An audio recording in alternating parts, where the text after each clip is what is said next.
दोस्तों नमस्कार।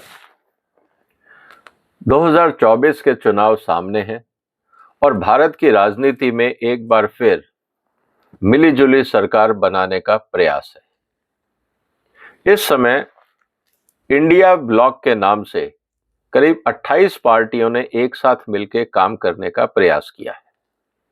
आज हम उसकी चर्चा करेंगे कि क्या वास्तव में अलायंस काम कर पाएगा और अगर ये कर पाएगा तो क्या बीजेपी को इससे कोई नुकसान होगा, या आने वाले दिनों में हम ये देखेंगे कि ये 28 पार्टियों का जो दल है ये आपस में ही उलझ गया है और बीजेपी को जो चुनौती देने का प्रयास था वो विफल हो गया है। आंकड़ों के साथ मैं चर्चा करूंगा और डेटा के साथ हम ये देखेंगे कि क्या वास्तव में ये ब्लॉक एक चुनौती बन सकता है बीजेपी के लिए या नहीं।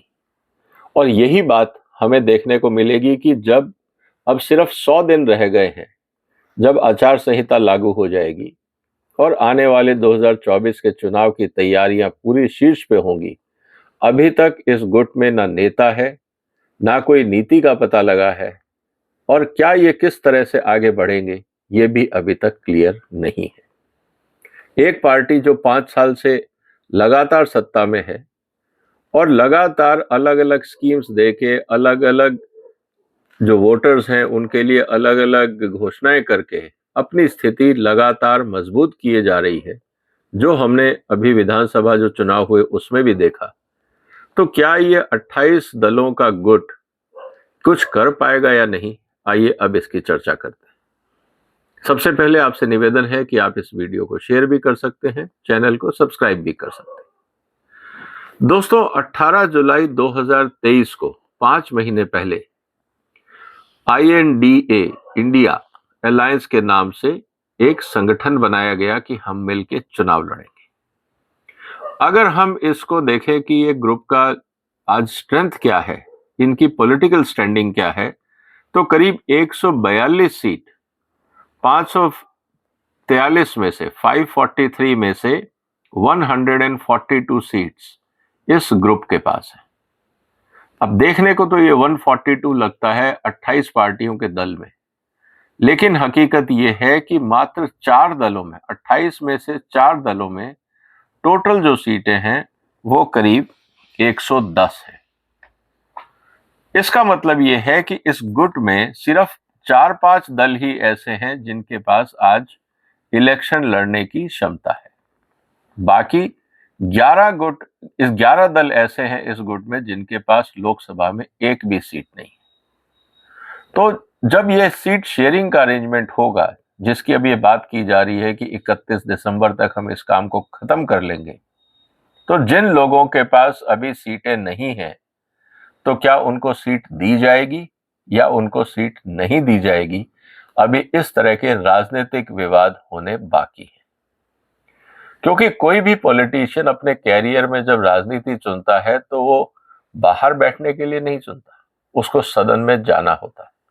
अगर वो हार भी जाता है तो वो लगातार हर बार प्रयास करता है कि कभी ना कभी तो जनता उसको मौका देगी कि वो जाके सदन में बैठे। अब स्थिति ये है कि पूरी जो 28 दलों की पार्टी है, इसमें चुनौतियां कहां हैं और ये दल आपस में काम क्यों नहीं कर पाएंगे, ये समझना भी हमें जरूरी है। इस गुट के अंदर जो 28 दलों का गुट है, जिसको इंडिया अलायंस के नाम से जाना जा रहा है, इसमें सबसे बड़ा गुट है कांग्रेस पार्टी। सबसे बड़ी जो पार्टी है इस गुट में वो है कांग्रेस पार्टी, जिसके करीब 47 लोकसभा के सदस्य हैं। अब स्थिति क्या है दोस्तों, इसको थोड़ा और गंभीर हम राज्यवार और पार्टीवार इसका हम एनालिसिस करते हैं। कांग्रेस जैसा हम जानते हैं एक नेशनल पार्टी है। जो दूसरी सबसे बड़ी पार्टी है जिसको सबसे ज्यादा वोट मिले हैं इसमें इंडिया अलायंस में, वो है डीएमके। डीएमके की जो टक्कर तमिलनाडु में होती है वो कांग्रेस से होती है। तो क्या इस बार डीएमके अपनी सीटें कांग्रेस को देगा? अगर देगा तो क्या फिर अगली बार जब विधानसभा चुनाव होंगे तो क्या एक दूसरे के खिलाफ लड़ पाएंगे? क्योंकि डीएमके का जो टोटल बेस है वो तमिलनाडु और पौडुचेरी है। अगर वहां पे भी वो कांग्रेस को अपनी सीटें या अपने घर में घुस के और स्ट्रांग होने की पोजीशन देता है, तो क्या ये सुसाइडल नहीं होगा? इसको हमें समझना होगा। तीसरी जो सबसे बड़ी पार्टी है जिसके पास सबसे ज्यादा वोट है लोकसभा में, एनडीए गुट का जो सदस्य है, वो है ऑल इंडिया तृणमूल कांग्रेस, ममता बनर्जी की पार्टी। ममता बनर्जी कांग्रेस से अलग हुई थी मनमुटाव के कारण कि हमें कांग्रेस के साथ काम नहीं करना, और वेस्ट बंगाल में प्रिंसिपल ऑपोजिशन पार्टी ममता जी के लिए जो है वो है कांग्रेस। हर बार चुनाव में वो कांग्रेस और ममता बनर्जी आमने सामने होते हैं, लेकिन इस बार वो ये कह रहे हैं कि एक साथ मिलकर चुनाव लड़ेंगे। इसका मतलब क्या है? क्या ममता बनर्जी वेस्ट बंगाल में कांग्रेस को सीटें देंगी ताकि वो आए और अपनी पैर जमाएं? अगर वो ऐसा करती हैं तो उसका विधानसभा पे असर क्या होगा?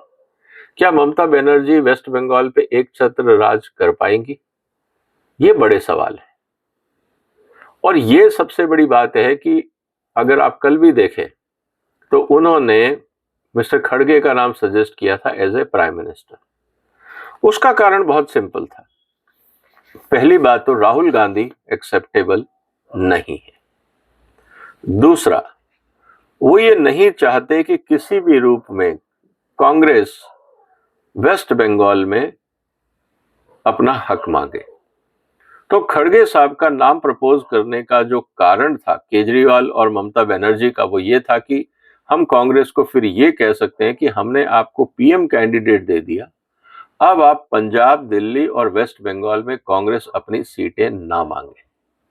ये एक हिसाब से बार्गेनिंग चिप थी ममता बनर्जी और केजरीवाल की तरफ से कि हमने आपको पीएम कैंडिडेट दे दिया है, आपको देश की सत्ता हम हवाले कर रहे हैं, राज्यों में आप दखल ना दें। ये एक रणनीति थी जो कांग्रेस को शायद समझ में आ गई और उन्होंने इस चाल को एक्सेप्ट नहीं किया। इसके बाद जो सबसे बड़ा गुट है जहां पे सीटें हैं, वो है जनता दल यूनाइटेड। जनता दल यूनाइटेड हमेशा से कांग्रेस के खिलाफ रहा है। उनके जितने भी आज तक नेता रहे हैं वो कांग्रेस के अपोनेंट में रहे हैं।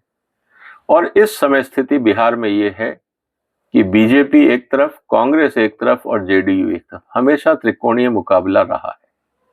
अब उनको ये लगता है कि बीजेपी ताकतवर होती जा रही है, इसलिए हमें मिलकर काम करना है। लेकिन जैसे ही खड़गे साहब का नाम प्रपोज किया गया, जेडीयू के नेता मीटिंग छोड़ के चले गए। दोस्तों, उसका कारण बहुत सिंपल है। जेडीयू ये चाहता है कि नीतीश कुमार का नाम भारत की जो सेंट्रल पॉलिटिक्स है या देश की जो मेन राजनीति है, नेशनल पॉलिटिक्स है, वहां पे नीतीश कुमार जी को जगह मिले। जैसे ही नीतीश कुमार जी को सेंट्रल रोल मिलता है या राष्ट्रीय राजनीति में वो सक्रिय होते हैं, तो राज्य सरकार पे उनका ध्यान हटेगा और फिर जो लालू प्रसाद यादव और उनकी पार्टी है वो ये कहेंगे कि बिहार आप हमें दे दो। इसका मतलब अब आप दिल्ली जाइए, प्राइम मिनिस्टर के चुनाव की लड़ने की तैयारी करिए और दिल्ली की सीएम की कुर्सी लालू प्रसाद यादव की फैमिली के हवाले कर दी जाए। अब सवाल यह है कि क्या नीतीश कुमार जी इस हालात में दिल्ली जाएंगे? क्या लालू जी की बिहार की राजनीति में वापस कब्जाने की जो सोच है, क्या वो और लंबा होगी? इसीलिए यही कारण था कि कल दोनों नेता जो बिहार से रिप्रेजेंट करते हैं वो मीटिंग से बाहर चले गए और दोनों कांग्रेस विरोधी रहे हैं अपने पूरे पॉलिटिकल कैरियर में। इसके बाद नंबर आता है शिवसेना का। शिवसेना तो पूर्ण रूप से अगर हम देखें तो अपने आप को हिंदू पार्टी बोलती रही है। उनके जो फाउंडर बाला साहब ठाकरे थे, उन्होंने तो हमेशा ये कहा कि हम हिंदू हितों से समझौता नहीं करेंगे। तो सेक्युलरिज्म की जो आइडियोलॉजी कांग्रेस या बाकी दल की बात होती है, वहां पे उद्धव ठाकरे की जो पार्टी है वो फिट नहीं बैठती है। और आज भी उनके करीब 6 एमपी है। ये तब आए थे जब वो बीजेपी के साथ थे। आने वाले दिनों में उनको कांग्रेस और एनसीपी के साथ बैठ के महाराष्ट्र की रणनीति करनी होगी, बीजेपी के खिलाफ जाना होगा। अब देखना यह है कि महाराष्ट्र की जनता क्या निर्णय लेती है। इसके बाद जो सबसे बड़ी पार्टी है जिसकी 4 सीटें हैं लोकसभा में, वो है एनसीपी। शरद पवार साहब की पार्टी, कांग्रेस में उनका मनमुटाव रहा, इसलिए एनसीपी बनानी पड़ी, लेकिन अलग पार्टी बनाने के बाद भी एज ए स्मार्ट पॉलिटिक्स उन्होंने कांग्रेस के साथ ही चुनाव लड़ा, क्योंकि दोनों का वोट बैंक और वोट बेस कॉमन है। इसीलिए कांग्रेस और एनसीपी में सीटों का बंटवारा होता रहा और साथ में उसका फायदा दोनों पार्टियों को मिलता रहा, क्योंकि महाराष्ट्र में आज भी कांग्रेस और एनसीपी दोनों का इन्फ्लुएंस है। इसके बाद जो बड़ी पार्टी आती है, जो सबसे इंपॉर्टेंट रोल प्ले करेगी आने वाले दिनों में, वो है यूपी की पॉलिटिक्स और वहां पे समाजवादी पार्टी। समाजवादी पार्टी का ये कहना है कि चाहे हमारे पास आज मात्र 3 सीटें हैं, लेकिन उसके अलावा हमारा इन्फ्लुएंस विधानसभा में और अदरवाइज रीजनल पॉलिटिक्स में, खासकर यूपी में, बहुत ज्यादा। इस बात को हमें समझना होगा। इसके बाद जो पार्टी आती है वो है इंडियन यूनियन मुस्लिम लीग। केरल तमिलनाडु की पार्टी, मुस्लिम संगठनों की तरफ आकर्षित करती हुई। लेकिन इंटरेस्टिंग बात क्या है दोस्तों, कि जितने भी बड़ी पार्टियों का मैंने आपको नाम दिया, ये 28 में से करीब 11 पार्टियां ऐसी हैं जो तमिलनाडु और केरल में ऑपरेट करती है, जहां पे बीजेपी आज भी कमजोर है। तो अगर ये सारी पार्टियां इकट्ठी होकर चुनाव लड़ भी लेंगी, तो क्या बीजेपी को इससे कोई फर्क पड़ने वाला है? वहां तो बीजेपी वैसे ही कमजोर है। अल्टीमेटली वहां पे फाइट होती थी इन रीजनल पार्टीज की, और जो नेशनल पार्टी थी कांग्रेस, उसके साथ। अब ये सब एक साथ मिलके आ रहे हैं। सीटों का बंटवारा कैसे होगा, और अगर ये पुरानी जितनी सीटें थी अगर ये जीत भी जाते हैं, तो क्या बीजेपी के लिए ये नुकसानदायक होगा? मुझे नहीं लगता, क्योंकि पहले भी बीजेपी की वहां वर्चुअली कोई सीट नहीं थी। अब सबसे इंपॉर्टेंट एक और डेवलपमेंट है, वो है जम्मू एंड कश्मीर का। वहां पे नेशनल कॉन्फ्रेंस में फारूक अब्दुल्ला साहब की पार्टी है, उनकी 3 सीटें हैं। और अगर हम जम्मू एंड कश्मीर की दूसरी पार्टी की बात करें, तो वो है मुफ्ती मोहम्मद अपना महबूबा मुफ्ती की पार्टी, और उनके पास भी इस समय कोई सीट नहीं, और दोनों एक दूसरे के राइवल हैं। क्या जब ये एक गठबंधन में शामिल होंगे, तो क्या कांग्रेस, नेशनल कॉन्फ्रेंस और पीडीपी, क्या ये आपस में सीटें बांटेंगे? कौन किसको प्लेसमेंट देगा? क्योंकि अगर आप फारूक साहब को कहते हैं कि आप जम्मू कश्मीर में सारी सीटों पे आप लड़े, तो फिर पीडीपी क्या करेगी? और अगर पीडीपी को मौका दिया जाता है, तो फारूक साहब कहेंगे जब उनके पास जनमत था ही नहीं पिछली बार, तो इस बार हम क्यों दे रहे हैं? तो इसका मतलब यह है कि जो स्ट्रॉन्ग राइवल्स हैं एक दूसरे के, अब उनको साथ बैठ के काम करना होगा। क्या ये पॉसिबल होगा? ये तो वक्त बताएगा, क्योंकि सबसे बड़ी बात है सीट शेयरिंग को लेके, और जैसा हम जानते हैं कि करीब 10 दिन बाद वो स्थिति भी हमारे सामने क्लियर हो जाएगी। इन सब के बाद एक जो इंपॉर्टेंट पार्टी और है, जिसको लेके अक्सर इंपॉर्टेंट डेवलपमेंट रहा है, वो है कम्युनिस्ट पार्टी। कम्युनिस्ट पार्टी एक समय में किंग मेकर का रोल रखा करती थी। केरल और वेस्ट बंगाल से काफी सीटें आती थी, लेकिन अब स्थिति ये हो गई है कि उनके वर्चस्व की लड़ाई है, मात्र 2 सीटें रह गई। और इस पूरे खेल में 28 पार्टियों के बीच में अगर मैं एक ये कहूं कि जो सबसे डाइसी कार्ड है, जिस पे भरोसा करना मुश्किल है, वो है आम आदमी पार्टी। केजरीवाल साहब ने पहले ही बोल दिया है कि पंजाब में हम किसी को सीट नहीं देंगे, दिल्ली में हम किसी को सीट नहीं देंगे। इसका मतलब यह है कि हम अपने घर की सीट तो आपको देंगे नहीं। अब सवाल यह है कि बाकी राज्यों में, जैसा उन्होंने कहा कि हम आपसे गुजरात, गोवा और हिमाचल, उत्तराखंड, जहां जहां पे उन्होंने अपने कैंडिडेट खड़े किए थे, हम वहां पे सीटों की बंटवारे की बात करेंगे, लेकिन पंजाब और दिल्ली में हम किसी और को सीट नहीं देना चाहेंगे। जबकि पंजाब और दिल्ली में कांग्रेस बीजेपी की मेन ओपोनेंट पार्टी रही है। क्या यह कांग्रेस को मंजूर होगा? क्या यह आम आदमी पार्टी के लिए मंजूर होगा कि वो कांग्रेस को अपने घर में घुसने दे? मुझे नहीं लगता। और यही कारण है कि कांग्रेस ने मीटिंग के बाद ये कहा कि दिल्ली और पंजाब कॉम्प्लिकेटेड सिचुएशंस हैं, इसको हम बाद में हैंडल करेंगे। इसका मतलब ये है कि कांग्रेस को भी समझ में आ रहा है कि केजरीवाल के साथ बार्गेन करना आसान नहीं होगा, क्योंकि केजरीवाल ने अगर पंजाब और दिल्ली में कांग्रेस को एंट्री दे दी तो इसका खामियाजा उनको विधानसभा में भी उठाना पड़ेगा। क्या केजरीवाल इसके लिए तैयार होंगे? मुझे नहीं लगता। और अगर हुआ तो वो कह देंगे कि हम अलायंस में नहीं बैठ रहे हैं, हम अलग से अपना पार्टी पॉलिटिक्स करेंगे। इसके बाद जो इंपॉर्टेंट दल आता है वो है झारखंड मुक्ति मोर्चा, जिसकी एक सीट है। आपको पता है वो झारखंड में सीमित है। केरल कांग्रेस, उसकी एक सीट है, वो केरल में है। Revolutionary socialist party again left पार्टियों के ग्रुप में रही है, हमेशा केरल में रही है। और वीकेसी, ये पार्टी अगेन तमिलनाडु की पार्टी है और वहां एक सीट रही है। तो कुल मिला के अगर ये सीटें वापस ये लोग जीत भी जाते हैं तो इससे बीजेपी को कोई फर्क नहीं पड़ेगा, क्योंकि इनकी कॉन्स्टिट्यूएंसी में बीजेपी का रोल बहुत स्ट्रांग नहीं है।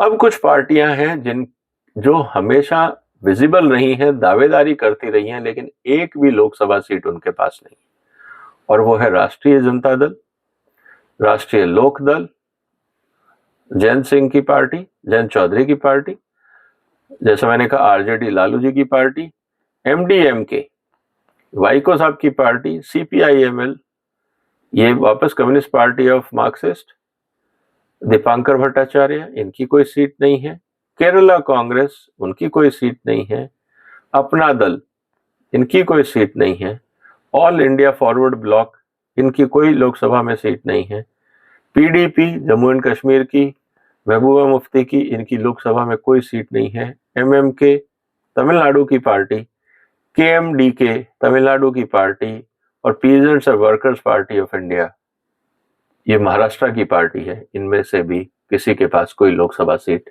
नहीं है। इसका मतलब कुल मिला के ये 28 दलों में अगर आप देखें तो काम के दल टॉप 5 हैं, और पांचों में भी जो मेन कंटेस्टेंट है अगर आप उसमें से कांग्रेस को हटा दें तो करीब 100 सीटें ऐसी हैं जहां पे बीजेपी उस इन्फ्लुएंस में नहीं है, चाहे वो केरल हो, वेस्ट बंगाल हो, तमिलनाडु हो।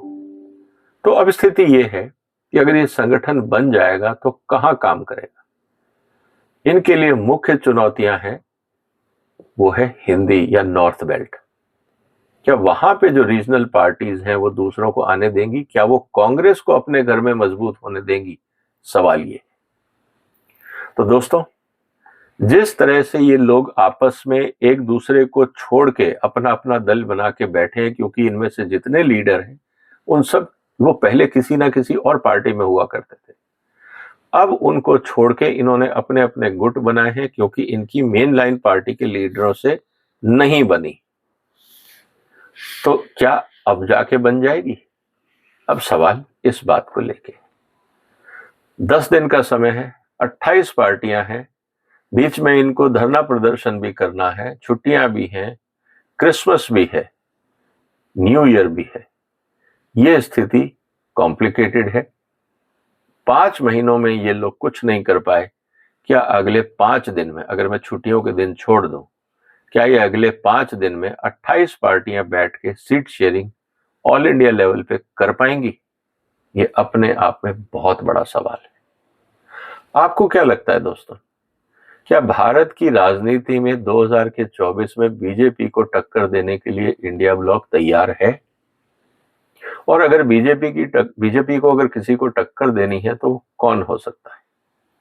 आपको क्या लगता है कि बीजेपी के अगेंस्ट इलेक्शन कंपटीशन में, इलेक्शन रैलीज में, इलेक्शन मैनेजमेंट में कौन सी पार्टी होगी?